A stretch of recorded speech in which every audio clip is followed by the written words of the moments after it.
De regreso ya en la parte final del tema de esta noche. Hemos estado hablando con tres destacados ciudadanos dominicanos, los señores Omar García, periodista, Aladín Jiménez Sánchez, dirigente del PLD, y el señor Roger Marte, quien es un dirigente del Partido Revolucionario Moderno. Hemos estado hablando sobre la reducción del horario del toque de queda, es decir, la flexibilización del estado de emergencia en cierto sentido, a pesar de las quejas del Colegio Médico Dominicano de que debieron mantenerse tal como existían hasta el día de ayer, porque el nuevo horario es a partir de hoy, y que incluso esas medidas que han sido hoy flexibilizadas debieron haber sido endurecidas. Vamos a escuchar la opinión del señor Roger Marte y especialmente su opinión como dirigente del partido de gobierno del comportamiento de la policía frente a las violaciones del toque de queda.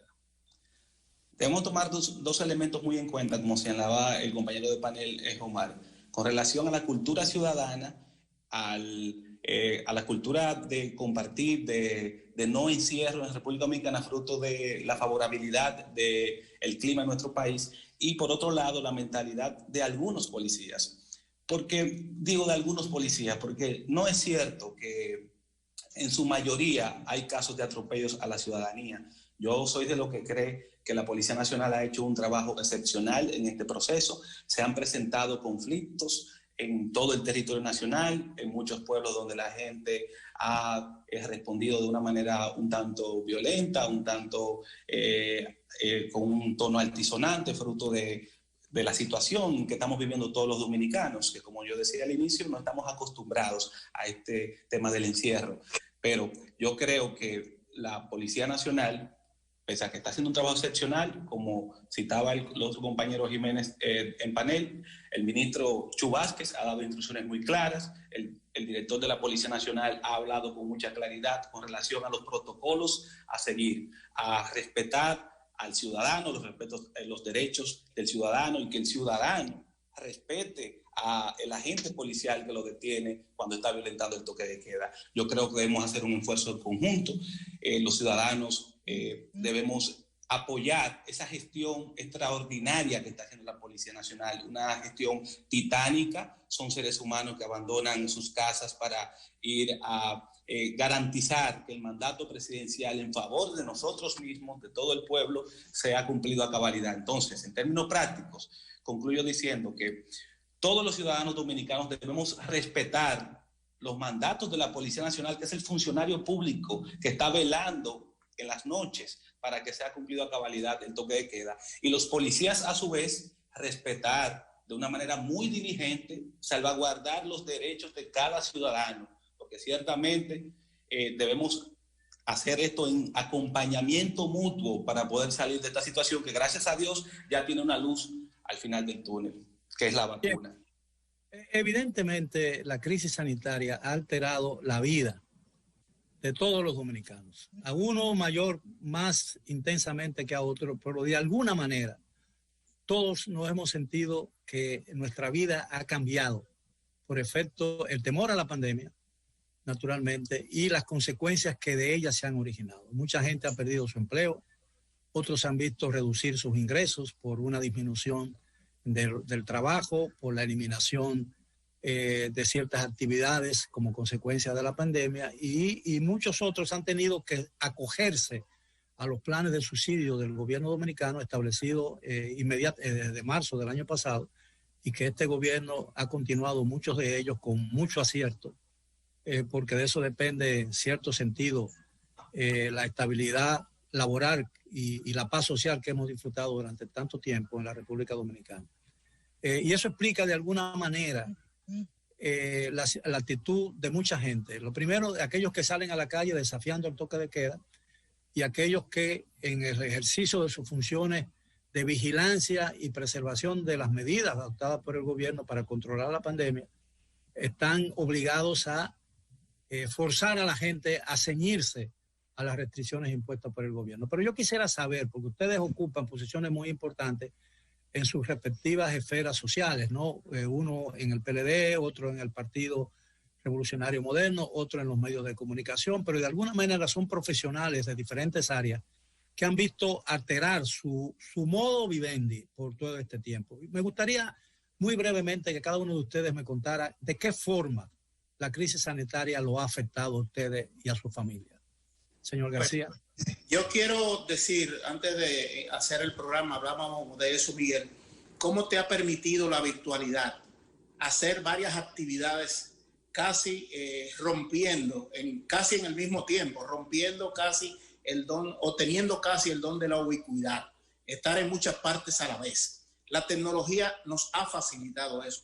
Esa pudiera ser una parte buena. Nos ha educado en la virtualidad, nos ha permitido también ver nuestros errores, corregir algunas cosas. Hemos disminuido ciertamente nuestra capacidad de producción y de generación de recursos, mientras las necesidades están ahí, permanecen e incluso se incrementan. Debemos de pagar financiamiento de vivienda, debemos de pagar financiamiento de vehículos, pagar estudios de nuestros hijos, debemos de seguir pagando alimentación, pagando medicinas, seguros médicos, los que tenemos responsabilidad con nuestros padres, seguir atendiéndolos y supliéndoles las cosas que por el paso y el desgaste de los años, pues son necesidades fundamentales. Todas estas cosas nos han configurado un panorama importante y ha fortalecido el criterio de que lo único permanente es el cambio, y quien no esté preparado para el cambio pudiera ser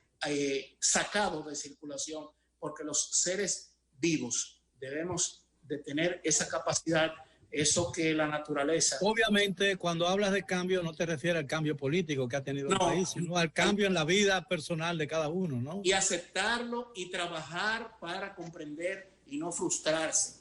Hay personas que les ha ido mentalmente muy mal porque no estaban preparados para el golpe. Nosotros que venimos de la vida antes de esta virtualidad, que somos inmigrantes digitales, que nacimos en la vida que no era tan confortable, Miguel, tú y yo, que teníamos que esperar un cable con un teletipo para ponerle los acentos, los puntos, las comas y separar todo esto. Ese periodismo que era periodismo de tecla, de una maquinilla Underwood, para luego ir a pegarlo abajo en Page Touch, todas esas cosas, y vivir otras cosas que hemos tenido desde la vida análoga. Lo que estamos viviendo nosotros, en el caso particular, para mí es bastante fácil de comprender y de llevar. Santiago Jiménez. Sí, bueno, esto ha afectado en tema de la agenda, ¿bien? Hemos tenido que aprender a ser más concisos y precisos en nuestras agendas, acortando las cosas, porque lógicamente el tiempo no es el mismo, e igual aplazando otras situaciones y otras cosas, por ejemplo, visitas cuando se tenga que hacer un tipo de visitas a nivel familiar, todo este tipo de gama, entonces uno no lo hace como acostumbraba a hacerlo, ahora se toma un mayor tiempo y todo ese tipo de cosas no hace que uno se tenga que adaptar, lógicamente, claro, no es lo mismo una adaptación en estos casos cuando es por un tipo de imposición, como todos sabemos, por el estado de excepción, no deja de ser una imposición, que eso es importante que lo sepamos. O sea, un asunto es que te está llevando a una evolución virtual y tecnológica. Sí, esa es una parte buena y positiva, pero también hay un efecto negativo que es un tipo de imposición entre un estado de excepción, cuando todos sabemos que hay otros derechos fundamentales que por el estado de excepción están siendo un poco detenidos y lógicamente eso a nosotros, la conciencia y todo no cuadra, pero sabemos que es un aspecto del estado natural humano, pero que en lo adelante debe de, ¿verdad?, mejorar esta parte y tener ese final. Pero eso es lo que puedo decir por el momento. Señor Marte. Desde el año 2010, el mundo completo venía experimentando un proceso de un nuevo mundo donde habían unos cambios implacables, competencia feroz, innovación sin barreras y adaptabilidad cuasi obligatoria para el ser humano. En la actualidad, 10 años después, se ha concretizado, fruto de una pandemia, la digitalización, la apertura del comercio electrónico, el fortalecimiento de esas áreas donde máquinas, robots están suplantando la labor del ser humano. Y en la actualidad, la pandemia nos ha obligado a someternos a ese proceso que se venía concretando desde el año 2010. Cambios importantes en la vida particular nuestra. En mi caso, hemos tenido que digitalizar aún más lo que ya veníamos haciendo, tener un gran reto por delante como joven emprendedor, como joven muy activo, tener que seguir asumiendo las mismas responsabilidades de momentos normales en un momento de crisis financiera en todo el planeta. Y pienso que esto será una gran enseñanza para la generación presente, para nuestros antecesores, para nuestros sucesores y para las demás generaciones que puedan venir en el planeta Tierra, para que puedan tener una visión de adaptabilidad ajustada al momento en que estén viviendo. Yo pienso que es un gran desafío que tenemos como seres humanos. ¿Qué piensan ustedes con relación a cómo quedará el país una vez superemos el tema de la pandemia? Es decir, ¿será un país que tendrá que comenzar de nuevo? Aquellos que se perdió durante la pandemia serán cosas irrecuperables, la confianza en la economía, el crecimiento sostenido del Producto Interno Bruto del país, la recuperación de los empleos perdidos. ¿Piensan ustedes que la sociabilidad que se ha perdido como efecto del confinamiento forzoso de uno en sus hogares, piensan ustedes que todos esos valores, algunos materiales, otros no materiales, podrían preservarse una vez podamos superar, Dios mediante, el tema de la pandemia? Señor García. Hacer predicciones sociales es bastante difícil y riesgoso, Miguel. La humanidad, antes de esta vida tan moderna, acelerada y que es compleja, más que antes, aún con las facilidades de la tecnología y la modernidad, ahora más que nunca, aquello de lo impensable, lo inenarrable y lo que consideramos difícil puede ocurrir fácilmente. No tenemos el control de todo. Aquel concepto del cisne negro, de las cosas que pueden ocurrir y que no las calculamos y que te dan el golpe, pensar que ese cisne negro que en la antigüedad se creía que no existía, que todos los cisnes eran blancos, pero que se comprobó que sí existían los cisnes negros, ese fenómeno social que te ha llevado, si quieres aprender, si quieres, te abres la mente, para mí resulta un poco complicado. La complejidad te ha enseñado que en estos momentos cualquier cosa puede ocurrir. Decir que la economía se fortalecerá sería aventurero, entre el empirismo de los economistas o también la teoría partiendo de esquemas que son científicos para hacer análisis en base a cálculos, a proyecciones, a presupuestos. Pudiéramos apostar a que República Dominicana, por aquella capacidad de resiliencia, de reinventarse, de salir de las dificultades que hemos tenido los dominicanos, de ciclones, de huracanes, de momentos difíciles, de crisis política, todas estas cosas, por esa forma de ser del dominicano, yo creo que sí, que pudiéramos salir hacia adelante. Señor Jiménez. No, el audio. Sobre ese tema, de hecho, hasta muchos economistas, un gran sector, no le gusta en esto también dar predicciones, porque es algo bastante delicado. La verdad es que, y sobre todo que esto es un tema político, social, económico, o sea, de manera que cada uno de estos, nadie puede tener, digamos, una fórmula, no es una cuestión de fórmula ninguna, ni la política, ni lo social, ni lo económico, pero sí uno puede tener en la parte de la historicidad, ver los hilos como se ha manejado la República Dominicana, y de manera que podemos decir que la República Dominicana, a medida que pasa el tiempo, va avanzando en todos los criterios, en su tecnicismo, en la forma de abordar temas, y lo que tenemos es un reto por delante. O sea, el reto por delante, lógicamente, que tienen las autoridades actuales gubernamentales, con las gentes que tienen, para poder, en base a esta adaptabilidad de lo que se ha hablado, llevar a cabo los trabajos. Sabemos que ahora habrá modalidad para teletrabajos, pero tiene que darse. Se perdieron muchos trabajos. Eso es un gran reto que en lo que queda de años, que es verdad, a esta gestión le queda años, pues entonces tiene ese gran reto que asumirlo y mostrar toda la expertise que tenga alrededor para que este país, junto al sector empresarial, en lo que son las alianzas público-privadas, que son fundamentales, todo esto avance, porque todos tenemos que querer que esto avance, ¿verdad? Porque la situación es excepcional, de manera que para que esto marche debe de ser así. Señor Marte. Mira, Moisés Naín, un laureado economista venezolano, escribió un libro que se llama El fin del poder, y en uno de los capítulos él habla acerca de ese poder de influencia que tienen los organismos multilaterales. Pero pese a ese pensamiento de Moisés Naín, yo debo decir que debemos continuar creyendo en los organismos internacionales, que son quienes fijan el criterio de hacia dónde van las economías de todos los países que componen el mundo. Entonces, el Banco Mundial, por ejemplo, ha señalado que la República Dominicana para finales de 2022-2023 retornará a su crecimiento tradicional de un 5% de la economía.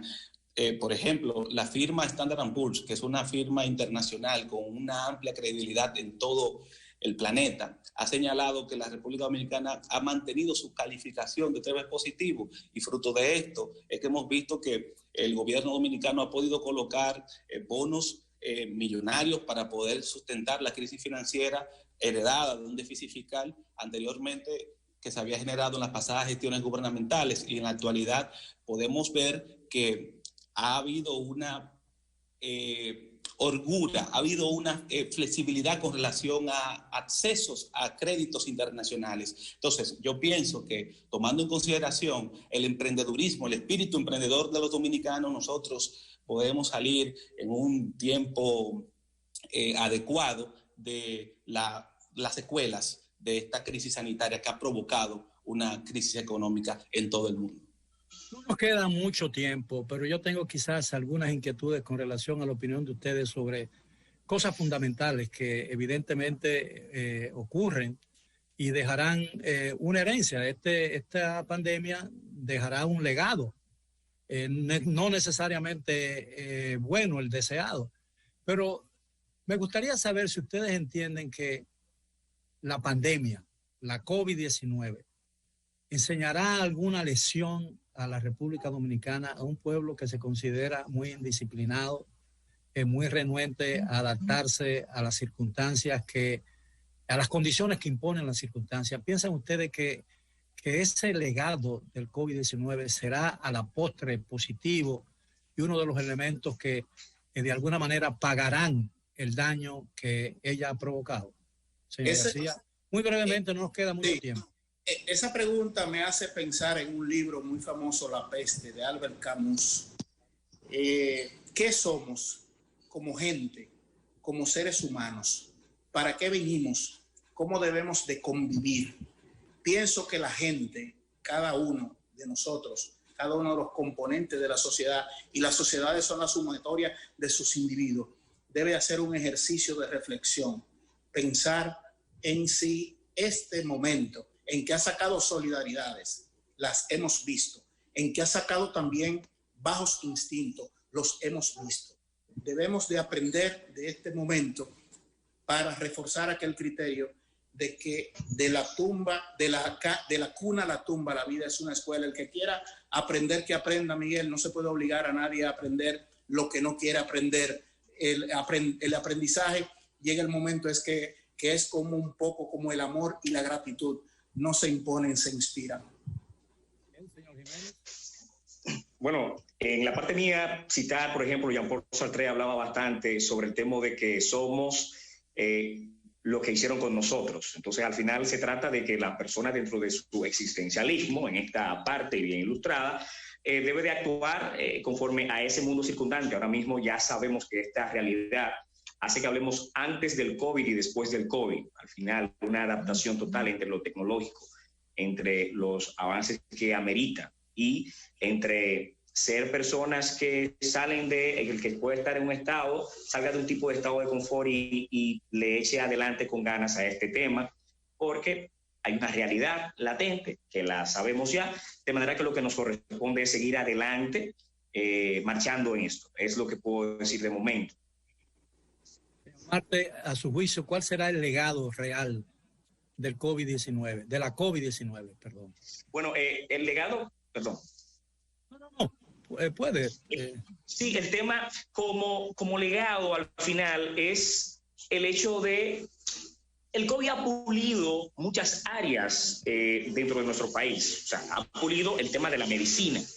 Bien, creo que en este tema ha hecho que haya una atención mayor a todo lo relacionado a la salud, al estar pendiente hacia todas las personas. Fíjense, este tema ha hecho que desde el Ministerio de Salud se fije en todos los dominicanos y se quiera trabajar realmente para todos. Creo que eso es un punto importante y ha hecho que todo esté inmerso en la parte de la persona. La persona también se ha prestado atención a sí misma porque ha valorado bastante el ser, se ha valorado la familia, un gran sector. De manera que este tipo de cosas puedo entender como un buen legado. Señor Marte, la COVID-19, la enfermedad, la crisis sanitaria, ¿ayudará a cambiar el pueblo dominicano, sí o no?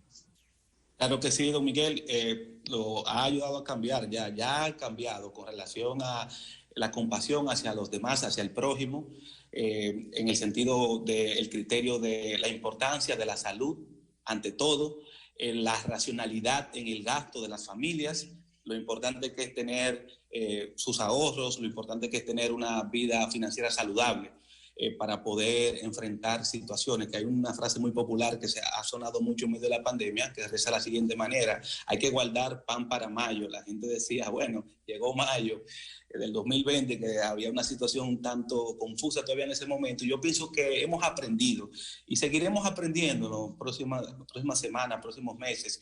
Y yo pienso que también ha ayudado a incrementar la fe de todos los dominicanos. La gente se ha acercado más a lo espiritual, que es fundamental para el desarrollo integral de cualquier ser humano. Evidentemente, al gobierno del Partido Revolucionario Moderno le ha tocado gobernar al país en un mal momento. Evidentemente, un momento que condiciona las intenciones, el programa y los propósitos que tenía pensado al postularse o a competir por el poder. Las circunstancias mandan, en cierta manera. Yo siempre he dicho que el país que un candidato conoce en campaña electoral es totalmente diferente al país que encuentra cuando sube las escalinatas del Palacio Nacional. Y eso lo vemos gobierno tras gobierno a través de la historia. Ahora, yo quisiera saber de ustedes, esto sí muy brevemente, porque son minutos los que nos quedan. ¿Qué pudo o qué debió hacer el gobierno frente a la crisis sanitaria y las consecuencias económicas que de ellas se han derivado, que no ha hecho todavía? Señor García, muy brevemente. Sí, pienso en un libro que citó Roger Limarte, El fin del poder. Hoy es fácil conseguirlo, difícil de ejercerlo y fácil de perderlo. Como bien cita en el libro de Moisés Naim. Es difícil, Miguel, llevar la situación. Hay que comprender que el gobierno tiene la responsabilidad, pero tiene la capacidad real, recursos limitados, un país que no tiene grandes riquezas petroleras, no tiene más allá quizás que la amabilidad y gentilidad del dominicano y la capacidad de su inventiva para producir, agregar valor a algunas mercancías, generar y exportarla. Es bastante complicado, bastante difícil. Pienso que el gobierno, por peor que sea un presidente, no quiere que la cosa le salga mal. Veo a un presidente, Luis Abinader, haciendo el esfuerzo. Lo veo tratando de que las cosas salgan bien. Bien, señor Jiménez, nos quedan solamente 2 minutos, uno para usted y uno para el señor Marte. Para mí, de manera muy particular, yo considero que esta gestión, Luis Abinader, necesita contar con el apoyo de todos los actores políticos del país, realmente. O sea, de verdad, hasta ahora, aunque uno lo pueda ver a lo mejor desde el punto de vista como ya es una gestión y entonces está en ella, no. Yo entiendo que no se puede ver aislado porque todavía este problema sigue siendo nacional y demanda de contar también con ciertas áreas donde posibiliten un mejor trabajo y buenas ideas de parte de otros actores políticos del país. El compañero presidente de la República, Luis Abinader, tiene una agenda ideológica con 2 puntos muy importantes: salvaguardar la vida de todos los dominicanos bajo cualquier circunstancia y recuperar la economía del pueblo dominicano bajo cualquier circunstancias. Está abordando todos los temas de interés nacional sin descuidar ni un solo tema, y eso lo vemos a diario con cada uno de los gabinetes que están funcionando dentro del gobierno de la República Dominicana. Bueno, caballeros, muy agradecidos por la amabilidad de aceptar nuestra invitación. Creo que ha sido una conversación bastante interesante y creo también, estoy seguro de ello, de que los amigos televidentes de Edición Nocturna habrán asimilado la importancia del legado que esta pandemia traerá al país o dejará al país una vez logremos combatirla y darle la muerte que ella tanto ha provocado alrededor del mundo. Ha sido todo por hoy. Gracias por su atención. Los esperamos como de costumbre mañana a la hora de siempre. Hasta entonces.